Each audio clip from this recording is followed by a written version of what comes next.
الحمدللہ وکفا والصلاۃ والسلام علی سید الانبیاء والمرسلین وعلی آلہ واصحابہ اجمعین. وقال اللہ تبارک و تعالی فی شان حبیبہ مخبرا وعامرا ان اللہ وملائکتہ یصلون علی النبی یا ایھا الذین آمنوا صلوا علیہ وسلموا تسلیما.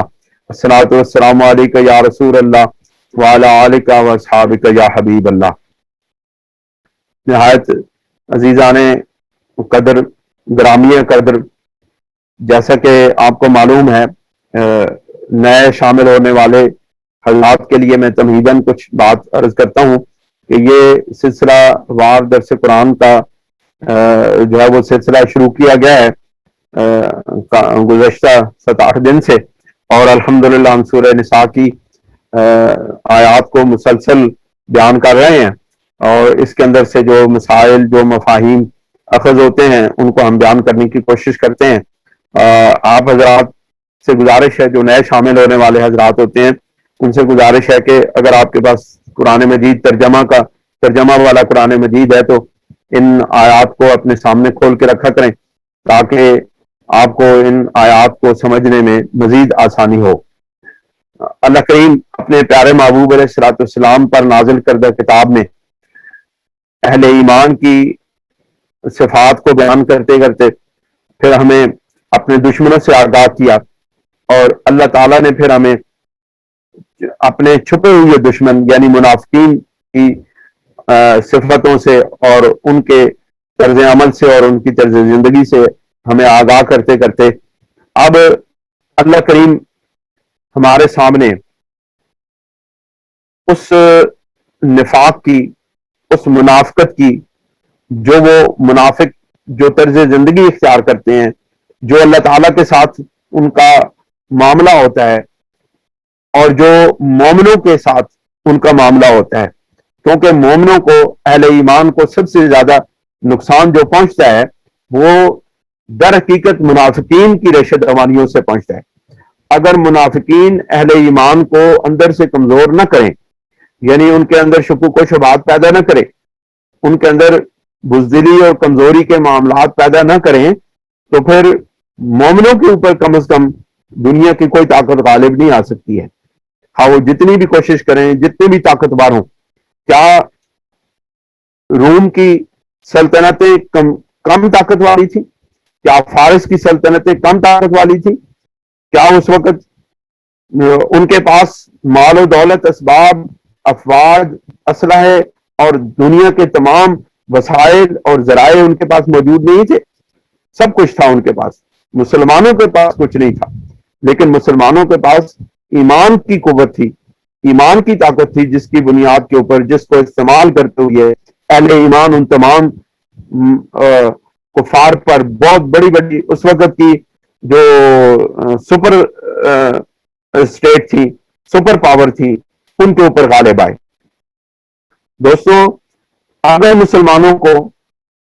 کسی بھی دور کے اندر نقصان پہنچا ہے تو منافقوں کی ریشہ دوانیوں کی وجہ سے، منافقوں کی سازشوں کی وجہ سے پہنچا ہے. اس لیے اللہ تعالیٰ نے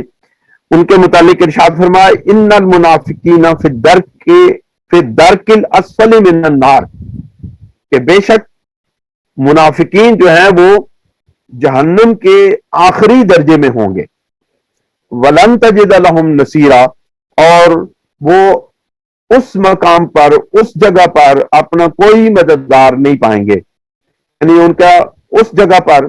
اس جہنم کے آخری درجے کے اندر ان کا کوئی مقام اور مرتبہ، ان کا کوئی مددگار اور ان کا وہاں سے رہائی دلانے والا کوئی سازگار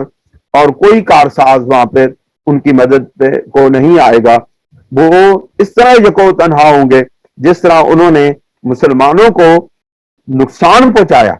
اہل ایمان کو نقصان پہنچایا، تو اس کی سزا اللہ تعالیٰ نے ان کو اس طرح دی کہ وہ جہنم کے سب سے نچلے درجے پر ہوں گے. یہاں ایک معنی بیان کرتا چلوں کہ جو درجات ہیں وہ ہوتا ہے جب ایک درجہ سے اوپر کا درجہ جاتا ہے، پھر اس سے اوپر کا درجہ ہوتا ہے، پھر اس سے اوپر کا مقام ہوتا ہے. اس کو کہتے ہیں درجات. یعنی ایک درجے سے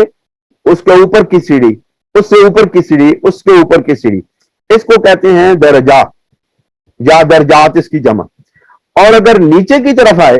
بلکہ ایک سٹیپ نیچے، پھر اس سے ایک سٹیپ نیچے، پھر اس کے ایک سٹیپ نیچے، اس کو درک کہتے ہیں۔ تو اللہ تعالیٰ فرماتے ہیں کہ جو منافق ہیں فی الدرک الاسفل من النار، کہ وہ نچلے ترین درجے کے اندر ہوں گے، نچلے ترین مقام پر منافقوں کو جہنم کے اندر رکھا جائے گا۔ اور بزرگ اہل اللہ فرماتے ہیں کہ منافقوں کو ایک ایسے لوہے کے باکس میں بند کر دیا جائے گا، اور ان کو ایسا بند کر دیا جائے گا کہ ان کے اس باکس سے، اس لوہے کے باکس سے نکلنے کا کوئی اور ذریعہ نہیں ہوگا، بلکہ وہ اس کے اندر جلیں گے، مریں گے، اور پھر اس کے اندر ان کو زندہ کیا جائے گا، اور پھر اس کے اندر یعنی کہ ایک تو جہنم ہوگی، دوسرا لوہے کا باکس ہوگا، پھر اس کے اندر بند ہوں گے اور ان سے وہ نکل بھی نہیں سکیں گے۔ تو منافقت کی اتنی بڑی سزا ہے، جس طرح آپ نے سابقہ آیات میں جو ہے نا وہ ان کی نشانیاں پڑھی منافقوں کی، اسی سورہ مبارکہ کی سابقہ آیات میں جتنے اوصاف پڑھے ہیں، جتنی صفتیں پڑھی ہیں، ہمیں چاہیے کہ ہم ان صفتوں کو جائزہ لیں اور ان کو اپنے اندر سے نکالنے کی کوشش کریں۔ آپ اللہ کریم فرماتے ہیں کہ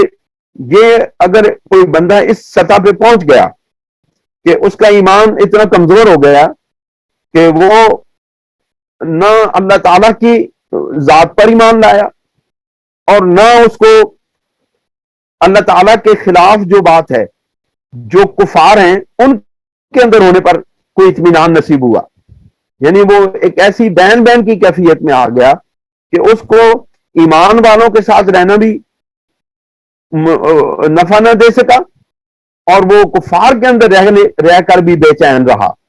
تو اللہ کریم پھر فرماتے ہیں کہ اس انسانی ذہنی کیفیت کے اندر سے، اس گو مگو کی کیفیت سے، اگر کوئی انسان، اگر کسی کے دل کے اوپر کوئی اللہ تعالیٰ کی طرف سے رحمت آ جائے اور وہ اس میں سے نکلنا چاہے، تو پھر اللہ تعالیٰ نے اس کے لیے ایک راستہ کھولا ہے اور ایک دروازہ کھولا ہے اور ایک سیف وے اس کو دیا ہے۔ پھر کیا کہ اللہ تعالیٰ فرماتے ہیں اِلَّا الَّذِينَ تَابُوا وَأَصْلَحُوا وَاعْتَصَمُوا بِاللَّهِ وَأَخْلَصُوا دِينَهُمْ لِلَّهِ فَأُولَٰئِكَ مَعَ الْمُؤْمِنِينَ، مگر جو لوگ یعنی وہ منافق جو توبہ کریں، وَأَصْلَحُوا، اور اپنے اعمال بد کی اندر جو برے اعمال، جو منافقوں کی صفات ہیں، ان کو اپنے اندر سے نکال کے اصلاح احوال کر لیں، اپنے حالات کو درست کر لیں، اور وہ برے اخلاق ذمیمہ، برے اخلاق جو منافقوں کے اندر پائے جاتے ہیں ظاہری اور باطنی، ان سے اگر وہ نکل آئیں اور اپنی اصلاح کر لیں، تو وَاعْتَصَمُوا بِاللَّهِ، اور اپنے آپ کو اپنے رب کے ساتھ جوڑ لیں، اپنے اللہ کے ساتھ مضبوطی سے جوڑ لیں، اپنا تعلق بندگی اللہ رب العزت کے ساتھ جوڑ لیں، اور ایک اور یہ کام کریں کہ وَأَخْلَصُوا دِينَهُمْ لِلَّهِ، اور وہ اپنے دین کو، اپنے نظام زندگی کو، اپنے نظام حیات کو اللہ کے لیے خالص کر لیں۔ اس کے اندر سے جتنی غلاظتیں ہیں، جتنی بھی کثافتیں ہیں، جتنی خرابیاں ہیں، جتنی گندگیاں ہیں، ان میں سے دور کر لیں، تو کیا ہوگا؟ فَأُولَٰئِكَ مَعَ الْمُؤْمِنِينَ، تو یہ مومنوں کے ساتھ ہو جائیں گے۔ فَأُولَٰئِكَ مَعَ الْمُؤْمِنِينَ، تو یہ وہ لوگ ہیں جو ایمان والوں کے ساتھ ہیں۔ دوستو، اس آیت کریمہ کے اندر بڑی غور طلب بات ہے کہ اللہ تعالی منافقت کی خصلتوں سے پشیمان ہونے والوں کو ایک موقع عطا فرما رہے ہیں کہ جو لوگ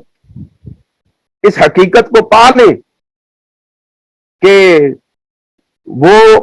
ایمان کی کمزور سطح پر آ گئے ہیں اور ان کے اندر کچھ ایسی بری صفتیں پیدا ہو گئی ہیں، برے اخلاق پیدا ہو گئے ہیں جو منافقوں کے اندر پائے جاتے ہیں، تو وہ مومنوں کو چاہیے کہ اپنے اخلاق کو ان بری چیزوں سے پاک کریں۔ اس سلسلے میں آپ کے سامنے یہ عرض کرنا چاہتا ہوں کہ ان کو جو عذاب ملے گا کافروں کو، وہ اس اسلام کی چھپی ہوئی دشمن، اسلام کا چھپا ہوا دشمن ہونے کی وجہ سے ملے گا۔ اگر کوئی شخص اسلام کا چھپا ہوا دشمن نہ ہو لیکن اس کے اندر کچھ ایسی خصلتیں پائی جائیں جو ان اسلام کے دشمنوں میں ہیں، تو پھر اس کے بارے میں ایک دو حدیث آپ کے سامنے عرض کرتا ہوں کہ رسول اکرم صلی اللہ علیہ وسلم نے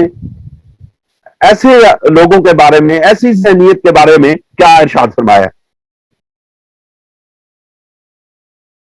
بڑی مشہور حدیث ہے، صرف میں آپ کو یاد دہانی کے لیے آپ کے سامنے عرض کر رہا ہوں اور اس میں سے کچھ نکات آپ کے سامنے عرض کروں گا۔ حضور سرور جو عالم صلی اللہ علیہ وسلم سے حضرت ابو ہریرہ رضی اللہ تعالی عنہ نے اس حدیث پاک کو نقل فرمایا ہے، اور یہ حدیث پاک بخاری شریف میں موجود ہے۔ یہ دونوں حدیث جو میں آپ کے سامنے عرض کروں گا یہ بخاری شریف سے میں نے لی ہیں۔ سرور جو عالم صلی اللہ علیہ وسلم سے وہ روایت فرماتے ہیں، قال آیت المنافق ثلاث، کہ سرور جو عالم صلی اللہ علیہ وسلم نے ارشاد فرمایا کہ منافق کی 3 علامات ہیں، یعنی منافق جو ہوتا ہے شخص، اس کے 3 علامات ہیں۔ اب ہمیں ان 3 علامات پر غور کرنا ہوگا کہ کیا یہ منافقوں کی علامات ہمارے اندر موجود ہیں؟ اگر یہ علامات ہمارے اندر منافقوں کی موجود ہیں تو ان کو ہمیں دور کرنا ہوگا۔ وہ کون سی علامات؟ کہ اذا حدث کذب، کہ جب وہ کوئی بات کرے تو جھوٹ بولے۔ جب بھی وہ کوئی بات کرے، یعنی عام طور پر یہ اس کی عادت ثانیہ بن جائے، وہ ہمیشہ ہی جب بھی بات کرے جھوٹ بولے۔ اگر ایک مسلمان کبھی کبھار اگر اس سے کبھی جھوٹ بولا جاتا ہے لیکن اس کے اوپر وہ پشیمان ہو جاتا ہے، توبہ کرتا ہے، تو وہ منافق کی صف میں نہیں آئے گا، بلکہ منافقت کی خصلت اس کے اندر پائی جائے گی جو ہمیشہ جھوٹ بولے، جب بھی بات کرے جھوٹ بولے۔ اذا حدث کذب، جب بھی وہ بات کرے جھوٹ بولے، ہر بات کے اندر، یعنی اس کی عادت بن جائے کہ جب بھی کوئی وہ اس سے کوئی بات کرے تو وہ جھوٹ بولے۔ دوسری عادت، وَإِذَا وَعَدَ أَخْلَفَ، اور جب کوئی وعدہ کرے تو اس کے خلاف کرے، یعنی یہ بھی اس کی عادت بن جائے، پکی عادت بن جائے کہ جب بھی وہ کوئی بات کرے، جب بھی کوئی وعدہ کرے کہ میں جی ابھی آ رہا ہوں جی، میں جی یہ پیسے آپ کو میں کل انشاءاللہ پیش کر دوں گا، یا یہ میں معاملہ آپ کے ساتھ میں کل پرسوں ترسوں جو بھی وقت ہوگا میں اس کے اوپر طے کر دوں گا، یا میں یہ جو آپ کے ساتھ کوئی بھی معاملے کا وعدہ کیا ہے یہ فلاں دن کو میں پورا کر دوں گا، لیکن وہ اس وقت کے اوپر پورا نہ کرے اور یہ اس کی عادت بن جائے۔ اگر کبھی کبھار کسی انسان سے کوئی غلطی ہو جائے اور وہ کوئی بات کرے اور اس سے وہ وعدہ پورا نہ ہو سکے تو یہ جو ہے نا منافقت نہیں ہوتی ہے، لیکن اگر انسان اپنی عادت ہی بنا لے کہ جب بھی کوئی بات کرے، جب بھی کوئی وعدہ کرے، اور وہ وعدہ کرے ہی اس لیے کہ میں نے اس کو پورا نہیں کرنا ہے۔ بہت سارے لوگ ایسے ہوتے ہیں نا جو اس لیے وعدہ کرتے ہیں کہ ان کی اس وقت ہی نیت ہی یہ ہو جاتی ہے کہ ہم نے اس وعدہ کو پورا نہیں کرنا ہے۔ یہ جو ہے، یہ اگر کوئی اس طرح کا کوئی بندہ ہے تو وہ اپنے اندر یہ سمجھے کہ اس کے اندر منافق کی یہ دوسری خصلت پیدا ہو گئی ہے۔ پہلی خصلت جھوٹ، اور جھوٹ ہی در حقیقت وعدہ خلافی کی بنیاد ہے، جھوٹ ہی در حقیقت تمام برائیوں کی جڑ ہے۔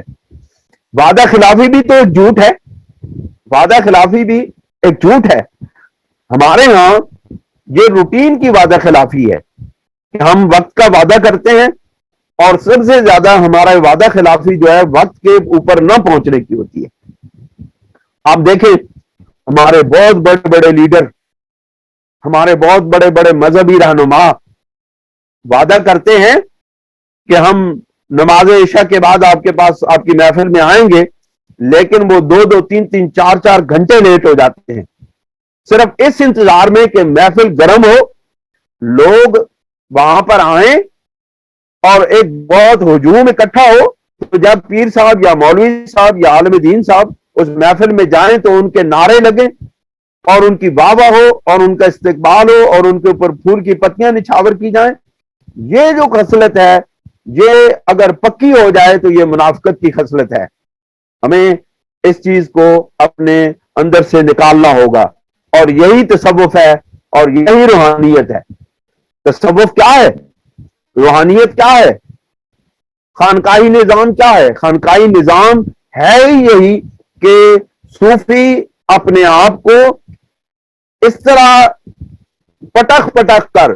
ان کے اندر، یہ دیکھیں ان چیزوں سے نکلنا کوئی آسان بات تو نہیں ہوتی، ان عادتوں کو چھوڑنا کوئی آسان بات تو نہیں ہوتی، یہ ہماری زندگی کا حصہ بن چکی ہوتی ہیں، ان کو چھوڑنا کوئی آسان بات نہیں ہے۔ اور اس تکلیف کے اپنے اوپر تکلیف برداشت کر کے، اپنے من کے اوپر یہ بوجھ ڈال کے اگر ہم ان چیزوں کو اپنے اندر سے نکالتے ہیں تو یہی تو تصوف ہے، یہی تو روحانیت ہے۔ کہ